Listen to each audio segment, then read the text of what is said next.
Estamos começando o programa Democracia e hoje vamos falar sobre o mercado de trabalho para pessoas trans.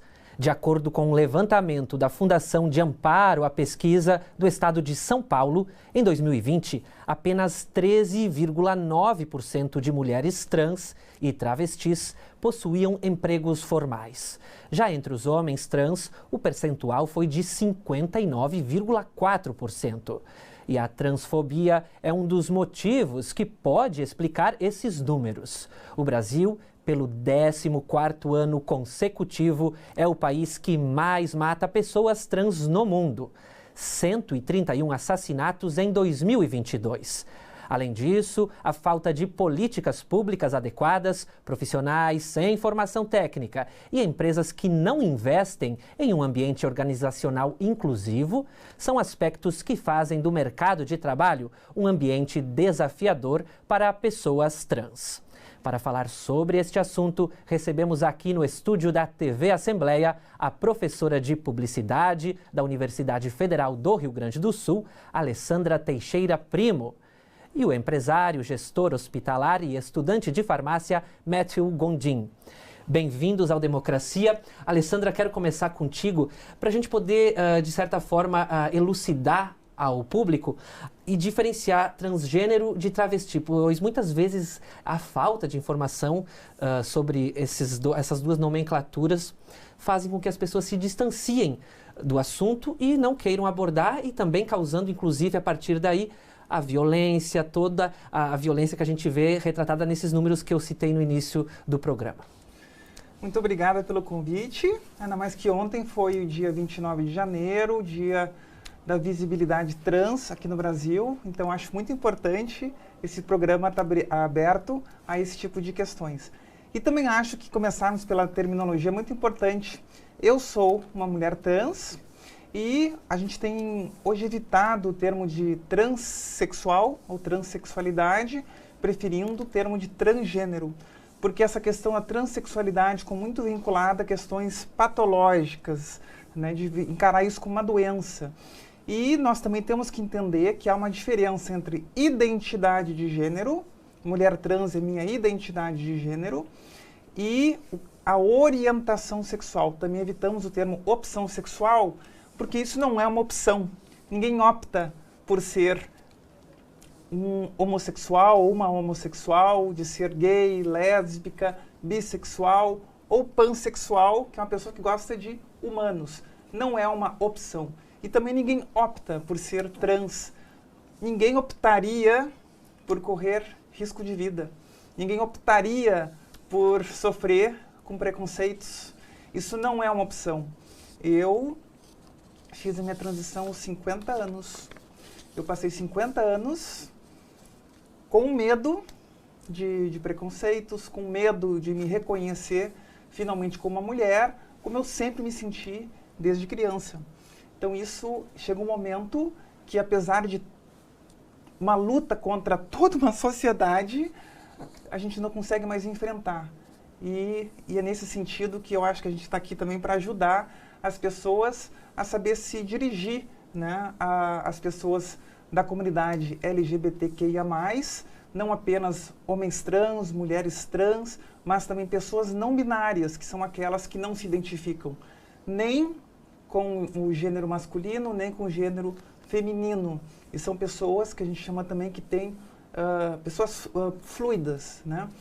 E no Brasil, nós também utilizamos o termo travesti para mulheres trans, e hoje esse termo tem sido resgatado também no sentido político, de uma intervenção política de usar esse termo bastante brasileiro para mostrar que travesti não é só aquela pessoa que é uma profissional do sexo, mas uma pessoa que se identifica como gênero feminino, mesmo tendo nascido, no caso das mulheres trans, como um bebê macho.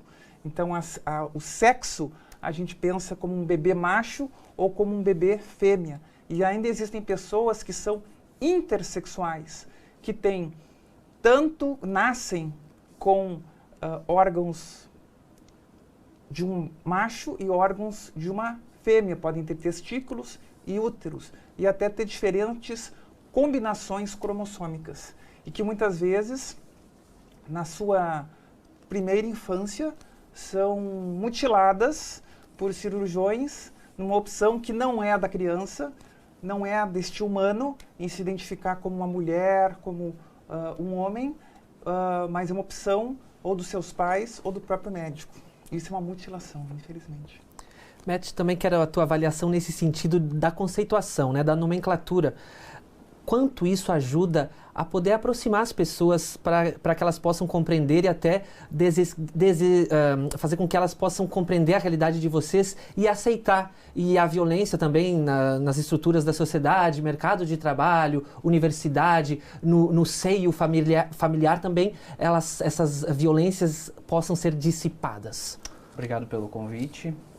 Eu vou até ressaltar que eu sofri preconceito na faculdade, né? Eu estava para me formar e aí eu tinha que enviar todos os meus documentos para a faculdade, né? E como eu ainda não tinha trocado o nome ainda, usava o nome social, até retificação dos documentos, né?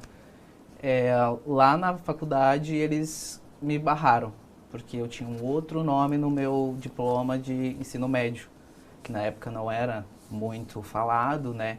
Até as pessoas me confundiam como lésbica, mas eu sempre expliquei, né, que uma coisa é diferente da outra, como ela explicou, né. Então, eu demorei, acho que uns 3 meses para conseguir na faculdade o documento, tive que voltar no cartório, explicar tudo novamente pro cartório, a dificuldade na faculdade, né. E ainda assim, ainda sofro esse preconceito, porque ainda estou sendo barrado em algumas coisas na faculdade, por falta de informação, porque é muito simples, né? Hoje em dia está muito aberto ao público, explicação sobre nós, transgêneros, travestis, LGBTQI+, né? Então, eu acho que o mercado de trabalho também está muito fechado ainda, tanto que eu trabalhei em vários lugares e sempre utilizava o meu outro nome, e eu sempre falava, não, eu sou Matthew, e ponto, acabou. Não, você é fulano, não, eu não sou. Então eu tive que me virar e ser empresário, porque o mercado de trabalho está tão fechado que as pessoas, nós temos medo, né, de voltar ao mercado de trabalho e ser barrado, né, por sermos trans, mas acho que somos, doentes. Não, a gente é uma pessoa normal como qualquer um, sabe? Então eu passei muito preconceito, tanto no mercado de trabalho, tanto na área da saúde, em vários outros meios. Então eu espero, né, poder ajudar, né, o próximo, poder ajudar outras pessoas assim a conseguirem, né, serem empresários, né, ter uma carreira próspera, não esperar de outra empresa por preconceito, né. Então é isso, eu espero que a gente possa ajudar outras pessoas também a alcançar esse objetivo, né? Ser alguém, não desistir no meio do caminho por causa de transfobia, de preconceito, né? É isso. Eu escorreguei antes da palavra, eu queria falar no desestigmatizar, né? Os estigmas que a gente tem ainda na sociedade, a gente precisa desestigmatizar, agora saiu. Inclusive quando você fala nessa questão de que precisa, de alguma forma, trazer esse debate à sociedade para a gente poder diminuir esses índices de violência, e para ser empreendedor da área a gente precisa, o brasileiro, o transexual, o transgênero e o travesti precisam de fomento governamental, políticas públicas. A travesti, perdão, exatamente. A travesti a gente precisa de políticas públicas provenientes do governo federal, do governo estadual e até mesmo em parcerias público-privadas. Queria saber, Alessandra, como é que você tem visto esse auxílio, esses programas sociais? Evidentemente, 4 anos se passaram de um governo que há muitas críticas feitas no que tange esse investimento, esse olhar. Queria saber das suas perspectivas nesse novo governo federal para esse fomento no que tange o mercado de trabalho. Lamentavelmente, o governo Bolsonaro foi caracterizado pela desinformação. E a nossa ministra, ex-ministra, que deveria cuidar dos direitos humanos, começou fazendo aquela dancinha e aquela musiquinha, né, de que menino veste azul e de que menina veste rosa, o que já é uma grande bobagem. E depois o ex-ministro da Educação, que acabou sendo preso, né, eventualmente por corrupção, também criticava a questão escolar, como se existisse alguma intenção em persuadir crianças pequenas a serem pessoas trans. E como eu disse e reafirmo, ninguém escolhe por isso. E um slogan também que foi repetido na campanha deste governo fascista, né, foi de deixem nossas crianças em paz. O que é deixar uma criança em paz? Ela é viver a sua infância, é deixar ela poder viver a sua identidade, porque ninguém impõe a ninguém a sua identidade de gênero ou a sua orientação sexual. Eu tenho uma filha de 12 anos, o Matthew também é pai, e nós não temos nenhuma intenção de ficar persuadindo os nossos filhos a ser isso ou aquilo, nem a profissão, porque a liberdade dessas crianças de crescerem e poderem exercer aquilo, né, como elas se sentem, como elas se comportam espontaneamente. Entendo que cada vez mais nós precisamos de campanhas educacionais e muitas escolas trabalham pelo reconhecimento ao respeito à diferença, ao respeito à diversidade. O que as escolas fazem nessa questão com as crianças menores é discutir o respeito. Se falou muitas bobagens como kit gay, mas nunca foi encontrado nada disso. E tem pessoas que repetem isso à exaustão, que existiam cartilhas para persuadir. E eu tenho até vergonha de pensar que quase metade da população brasileira acreditou nisso. O que nós precisamos, como seres humanos, é respeitar a humanidade, respeitar as pessoas nas suas diferenças, respeitar aquela pessoa que é mulher, que é negra, aquela pessoa que tem alguma dificuldade física. Todas essas pessoas têm direito à educação, todas essas pessoas têm direito ao emprego, à alimentação, todas essas pessoas têm direito à cidadania. E a defesa, por exemplo, da mulher, que historicamente ganha menos que os homens, mesmo exercendo a mesma função, nós precisamos defender esses direitos da mulher. E, lamentavelmente, nós temos feministas, as chamadas feministas radicais, que não reconhecem a existência de mulheres sem útero. Eu não tenho útero, eu não menstruo, mas eu sou uma mulher. E a defesa de uma feminista é uma defesa pela igualdade de direitos, é uma defesa contra a opressão e ao privilégio dos homens. Eu vivi uma vida de privilégios, como um homem branco de classe média alta. E eu abdiquei disso, eu despenquei numa pirâmide, né, dos direitos para ser quem eu verdadeiramente sou. E eu posso reconhecer que, como um homem branco, né, de classe média alta, eu tinha muitos privilégios. E nós temos que lutar contra qualquer tipo de privilégio e defender a igualdade. Porque somos todos, no final das contas, humanos. Matt, partindo dessa questão que eu mencionava das políticas públicas inexistentes para que possa ser fomentado o empreendedorismo, porque você é um caso de empreendedor que de repente nem conseguiu auxílio bancário, auxílio com o governo, foi conforme a vida te levou e conseguiu. Até quero jogar um dado para nos ajudar nessa discussão: 62% de mulheres trans estão na informalidade no Brasil. Ou seja, informalidade, o famoso bico, né, gente? Então, queria que você pudesse contar pra gente, nesse sentido, você, no teu empreendimento, como se deu todo esse início, sem auxílio nenhum do governo, de instituições bancárias ou da iniciativa privada, como é que foi? Pois é, eu morava em Florianópolis, porque minha filha adotiva é de lá, do meu primeiro casamento, e ela é negra. E a gente começou, eu e minha esposa, com R$30. A nossa empresa de produtos naturais, fitoterápicos, ervas medicinais, né? E foi bem complicado, não tivemos ajuda de governo, de nada, nem auxílio nenhum, a gente nunca conseguiu pegar, e eu ainda sou autista leve, então era um pouco mais complicado, né, entrar no mercado de trabalho e como a gente é cristão também, a gente pediu muito para Cristo nos ajudar, porque a gente estava no momento passando muita dificuldade, a gente só tinha um pão para dividir, e seja o que Deus quiser, vamos tocar, vamos ir. E a gente começou pela internet, pelas redes sociais, aí criamos um site, aí foi caminhando tudo tranquilo. Mas antes de eu ser microempreendedor, tinha um rapaz aqui, o Leonardo Flores, que ele me auxiliou, que ele também é transgênero, e ele me deu um passo. Ele falou, vou te ajudar, tu trabalha comigo, vê o que tu acha, e a gente vai seguir.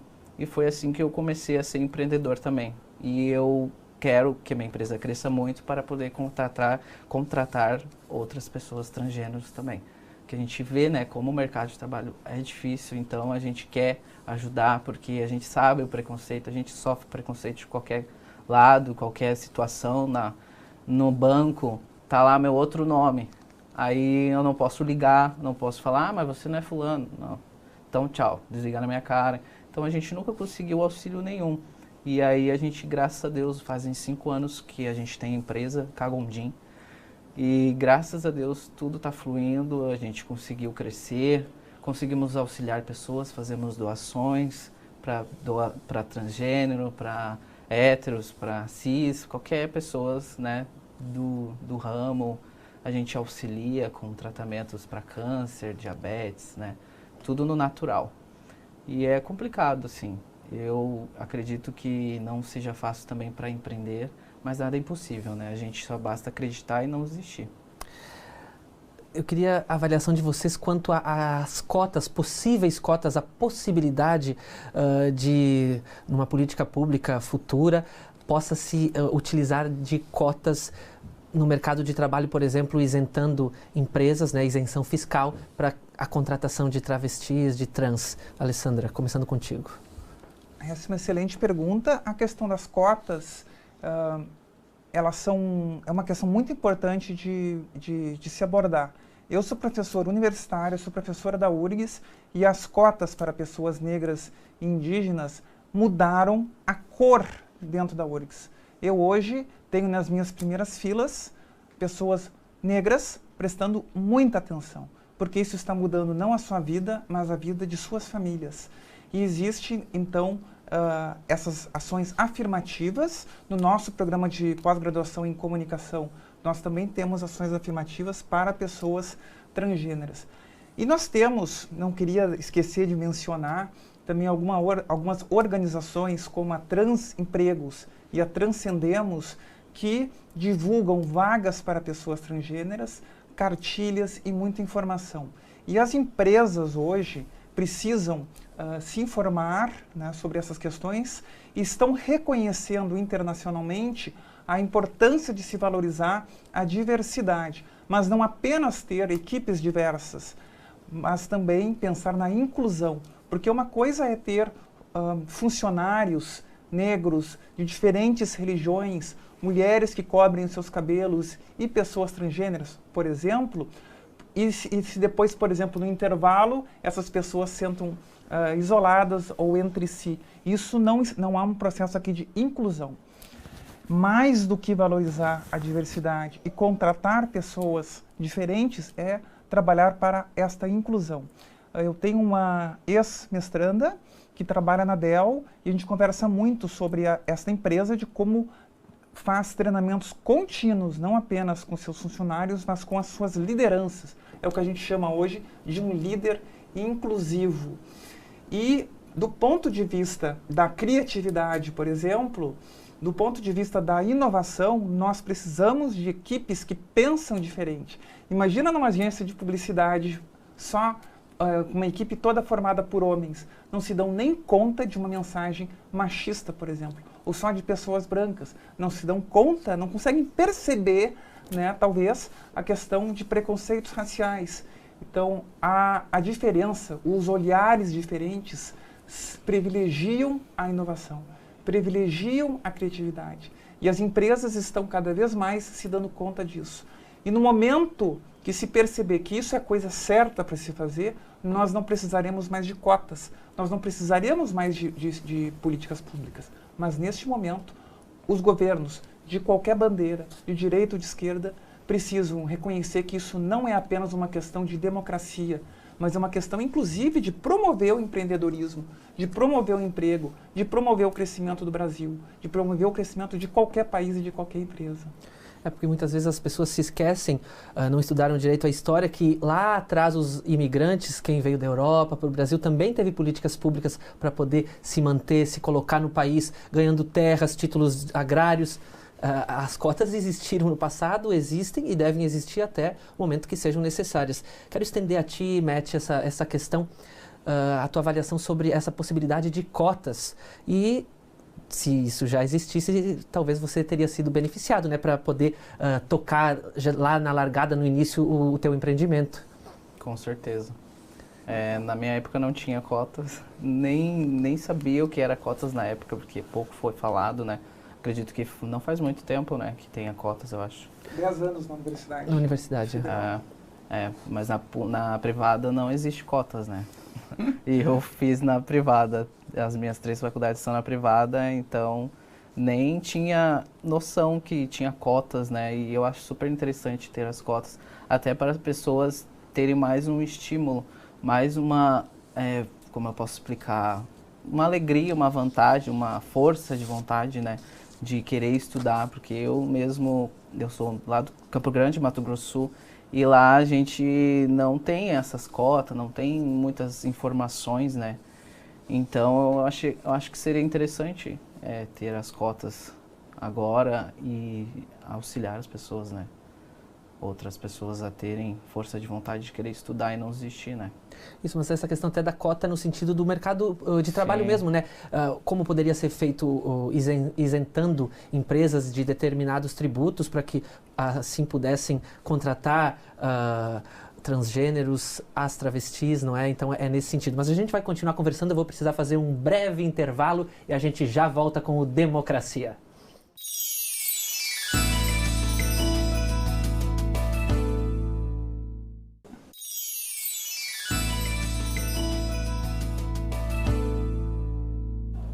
Estamos de volta com o programa Democracia. Hoje falando sobre o mercado de trabalho das pessoas trans. Estão com a gente aqui no estúdio Alessandra Teixeira Primo, professora de publicidade na Universidade Federal do Rio Grande do Sul. E Matthew Gondim, que é empresário, gestor hospitalar e estudante de farmácia. A gente falava no primeiro bloco sobre essa questão das isenções. Eu vou trazer um dado, na verdade, é um projeto de lei que está tramitando no Congresso Nacional, na Câmara dos Deputados Federais. Está parado esse projeto, mas ele almeja obrigar empresas que tenham contratos, empresas privadas que tenham contratos com o poder público federal, estas empresas terão que ter um mínimo de 3% de seus trabalhadores, de seus empregados, pessoas transgênero ou travestis. Está em processo de tramitação. A gente sabe que as coisas são lentas muitas vezes, né, no parlamento. E já que a gente trouxe esse dado falando da Câmara Federal, eu quero iniciar esse nosso bloco falando sobre a eleição no pleito passado de 2022 de 2 deputadas federais. A gente está aqui na Assembleia Legislativa, deputados estaduais, mas temos 2 federais, uma de Minas, a Duda Salabert, e a Érica Hilton, de São Paulo. Foram eleitas em 2022 as primeiras deputadas trans da história do Brasil. Começando contigo, Alessandra, qual a expectativa, tendo 2 representantes na Câmara Federal, para que projetos como esse que eu mencionei no início do bloco possam progredir? Eu sei que 2 deputadas dentre 513 parlamentares federais ainda é um número muito baixo, mas já há uma representatividade, já há onde, digamos assim, bater na porta lá em Brasília. Sim, isso foi recebido com grande alegria, já que esse programa se chama Democracia. Num regime democrático, nós precisamos ter todos os cidadãos brasileiros bem representados nas suas instâncias legislativas e executivas. Então, a gente recebeu com grande alegria. Outras pessoas transgênero também eram candidatos, não foram eleitos. Lembro também do deputado estadual Tami, que todo mundo conhece como o filho da Gretchen, e que também tem já atuado. E essas deputadas que agora foram eleitas, elas são pessoas muito inteligentes, que têm uma participação social já histórica e tenho certeza que vão fazer mandatos de muito sucesso, que vão fazer grandes contribuições, e nós esperamos que cada vez mais nós tenhamos essa representatividade, porque nós precisamos de vontade política para que essas coisas aconteçam, e elas certamente vão poder participar nessa contribuição. Matt, eu não sei se você acompanha o trabalho de ambas, mas, por exemplo, a Érica, antes de ser deputada federal, ela foi vereadora na cidade de São Paulo, e uma das propostas dela, enfim, que depois virou lei, é que homens trans sejam incluídos na distribuição de absorventes. A Érica Hilton tem essa proposta que foi, enquanto vereadora lá na cidade de São Paulo, incluída. E a Duda, a gente tem um histórico dela que em 2021 foi demitida de um colégio onde trabalhava, lá em BH, capital de Minas, depois de ter sido ameaçada por grupos neonazistas. Vejam. O colégio, de certa forma, se a demitiu, a inclusão passou longe nesse caso da Duda. Então, queria também, na sua avaliação, como duas deputadas, Érica Hilton por São Paulo e Duda Salabert por Minas Gerais, os dois maiores colégios eleitorais do Brasil, elas podem influenciar nas políticas públicas que a comunidade almeja. Pode ser que agora quebre o preconceito, né? Quebre esse paradigma, né? Pode ser expandido, né? Pode se melhorar agora, principalmente nas escolas, né? Terem mais informações com essas duas deputadas, né? No poder agora. E eu fico muito alegre também, muito feliz, lisonjeado, né? Por ter duas mulheres transgênero na política, né? Já que a gente está falando da seara política, né, deputados, também agora a volta do Ministério dos Direitos Humanos e Cidadania, na verdade com mudança de nome, mas enfim com uma pegada mais ligada aos direitos humanos, com o Silvio Almeida. Se vocês acompanharam ele quando tomou posse na pasta, ele disse que para todos os grupos, né, da comunidade LGBTQIA+, negros, idosos, estudantes, enfim, ele deixou frases que ficaram marcadas, que é, aspas para o Silvio Almeida, o ministro: vocês existem e são valiosos e valiosas para nós. Também, qual a expectativa, Alessandra, de um ministério com o Silvio Almeida, reconhecido nacionalmente e internacionalmente, para que essas políticas públicas possam voltar à seara de discussões na academia, na sociedade, no Congresso e no centro do poder, o governo federal? Eu confesso que quando eu vi o discurso dele no Instagram, eu chorei. Eu chorei, fiquei muito emocionada, eu estou até arrepiada, quando ele falava: pessoas negras e indígenas, vocês existem e vocês importam. Pessoas transgênero, pessoas não binárias, vocês existem e vocês importam. Então nós precisamos lutar pelo reconhecimento dessa existência, porque a invisibilidade social machuca muito. Trocar os nossos nomes, isso machuca muito, ou os nossos pronomes. Ou fazer perguntas do tipo: que tipo de cirurgia tu fez, né? Para ser uma pessoa transgênera, você não precisa fazer nenhuma cirurgia, você precisa apenas se sentir, né, transgênero, é como você se identifica.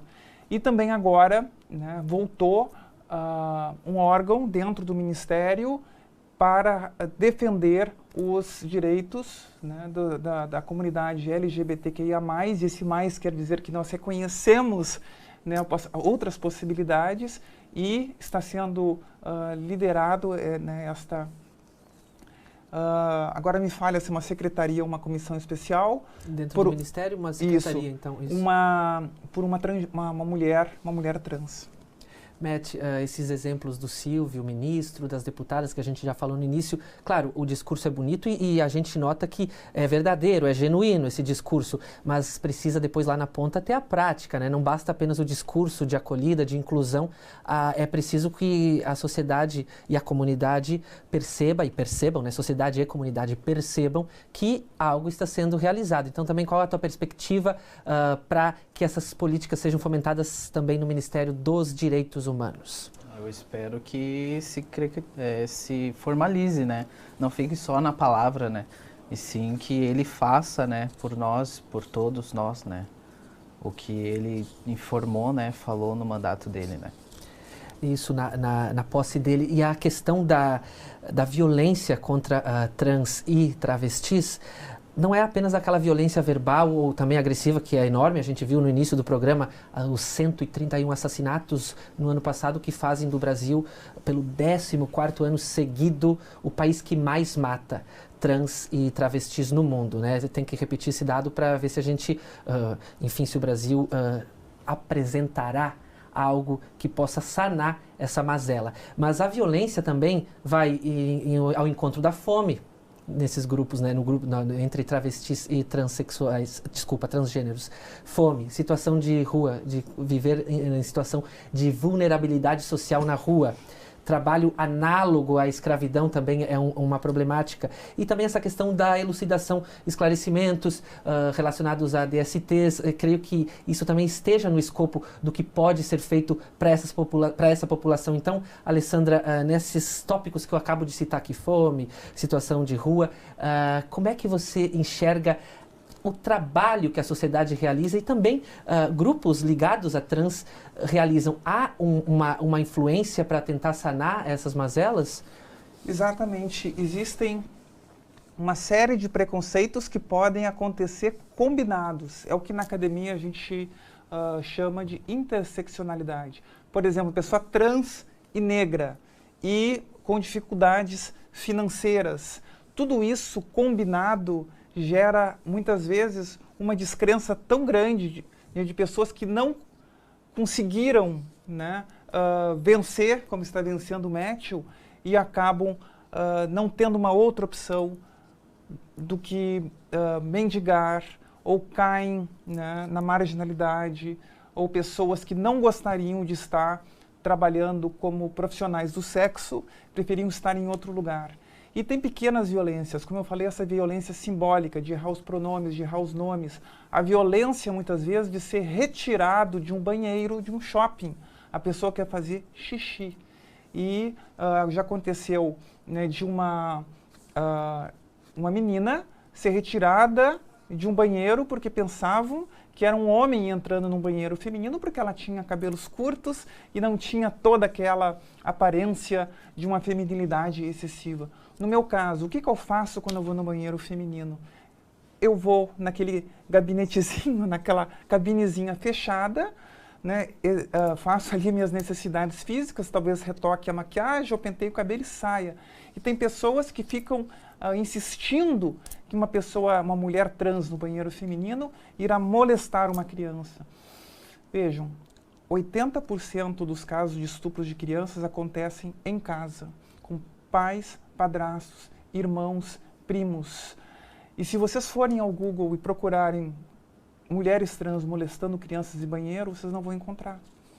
Então existe eu acho que tudo isso passa por uma questão de esclarecimento. Tentar evitar esses mitos, porque quanto mais a gente sabe, quanto mais a gente conhece, e quanto mais a gente tem a possibilidade de conviver com pessoas que são diferentes, por exemplo, pessoas autistas numa escola comum. Antigamente se escondia essas pessoas, se tinha vergonha dessas pessoas. Então nós precisamos de aprendizado, de conhecimento, porque o conhecimento eleva. E quando a gente passa a acreditar naquilo que é desinformação, naquilo que é preconceito, nós continuamos repetindo os mesmos erros e cometendo violências com pessoas que têm um único problema, de ser diferentes de nós. E quando nós reconhecermos a diversidade e a diferença e pensarmos que todos nós temos uma diferença, nós vamos ser mais felizes e permitir que outras pessoas sejam felizes, que comam, que tenham empregos, que estudem. Matt, lá no primeiro bloco você mencionou que o teu empreendimento auxilia essas pessoas, enfim, da comunidade que sofrem com abusos, com violência verbal ou não verbal, ou violência física, na verdade. E também eu queria saber se há um olhar para essas pessoas que eu menciono, trans, que possam estar convivendo hoje em situação de rua, fome, já que a fome é uma mazela que tem atingido uma porcentagem grande da população brasileira, aí incluídos, né, negros, negras, pessoas que moram na zona rural, enfim. Há também esse olhar para sanar esses problemas? Sim, com certeza. Inclusive, a gente faz o projeto também nas ruas. A gente faz uma marmita, leva, independente de quem for, tem um morador na rua, a gente vai lá e abençoa com a marmita, com um refri. Então nós temos esse olhar caridoso de igualdade. Temos que ter esse olhar de igualdade, independente se mora na rua, se trabalha de prostituição, dependente, né, do que for, eu tenho em particular esse olhar de igualdade. Todo mundo é igual, ninguém é diferente de ninguém. Eu acredito que nós vamos morrer igual, ninguém vai morrer diferente. Então eu acredito que sim, lá onde eu moro tem pessoas que ainda não se identificam, mas eu acredito que sim, são transgênero, mas não se encontraram ainda, porque a zona rural é um lugar que ainda as pessoas não têm a mente aberta.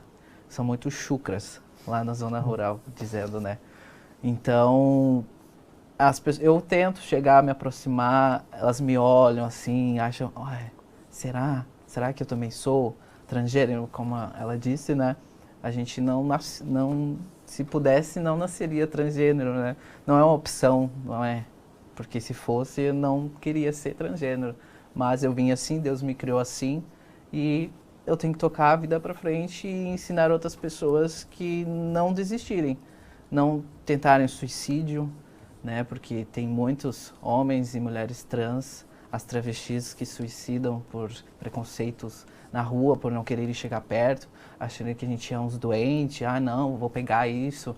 Não, exatamente, não é isso. Nós somos todos iguais.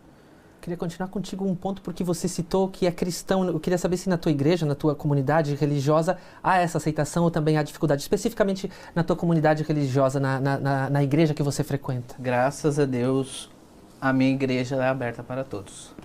Pode ser quem for, morador de rua, vai ser bem recebido, vai ser de braços abertos, porque Deus é amor. Deus não julga, não distingue quem é homem, quem é mulher, quem é animal, quem não é. Não, Deus ama todo mundo. E Ele é amor. A gente veio para dar amor, para abençoar outras pessoas, para levar o evangelho de Deus, que é o amor, não o preconceito, não a religião. Não é uma placa de igreja, né? Que às vezes eu tinha esse preconceito. Não vou na igreja porque vão me olhar dos pés à cabeça, não. A primeira coisa que eu recebi foi um abraço. E Deus te ama. Então aquilo foi muito aconchegante, que quando eu dou a minha marmita, eu abraço a pessoa, eu falo, eu te amo, Deus te ama, e a pessoa se sente amada, porque eu acredito que Deus é isso. Deus para nós é um só, é único, e Ele nos ama independente do nosso gênero, né? Mas lamentavelmente muitos líderes religiosos não têm essa mesma leitura da mensagem, para quem for cristão, a mensagem de Cristo, enfim, do que realmente a essência, né, o que é genuíno na mensagem de Cristo. Não sei você, Alessandra, se segue alguma religião, espiritualidade, enfim, quiser. Nós estamos num momento muito engraçado da política brasileira, onde nós temos pessoas com a bandeira do Brasil, com camisas amarelas, invadindo os três poderes em Brasília. Nós temos pessoas religiosas que esqueceram de um mandamento, que é não matarás, defendendo posse de armas e defendendo que bandido bom é bandido morto. Qualquer pessoa que defenda a morte, né, de outro semelhante, está justamente esquecendo aquilo que a sua religião defende.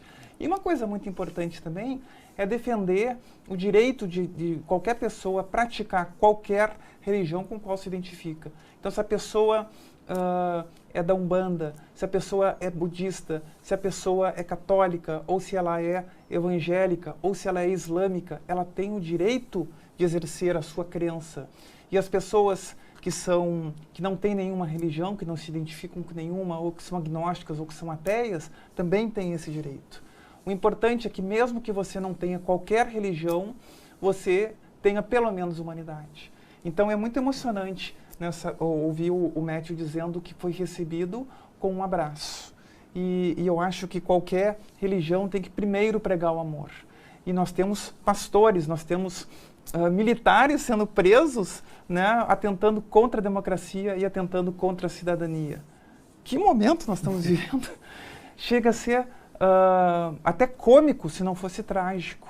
Mas a gente vai vencer. E a gente vai vencer pelo esclarecimento, pelo conhecimento. Porque pelas trevas, pela ignorância, aonde nosso país vai chegar? Defendendo a ditadura? Defendendo a intervenção militar? Defendendo o autoritarismo e o direito de poucos? Não é por aí. Não é por aí. Você não precisa ser uma pessoa de esquerda, você pode ser uma pessoa de direita, de qualquer, dentro desse gradiente, que não beire os extremos, porque os extremos caem no autoritarismo, obviamente no extremismo. Porque o que resta quando o autoritarismo não funciona? A fuga. Se você sabe o que eu estou dizendo.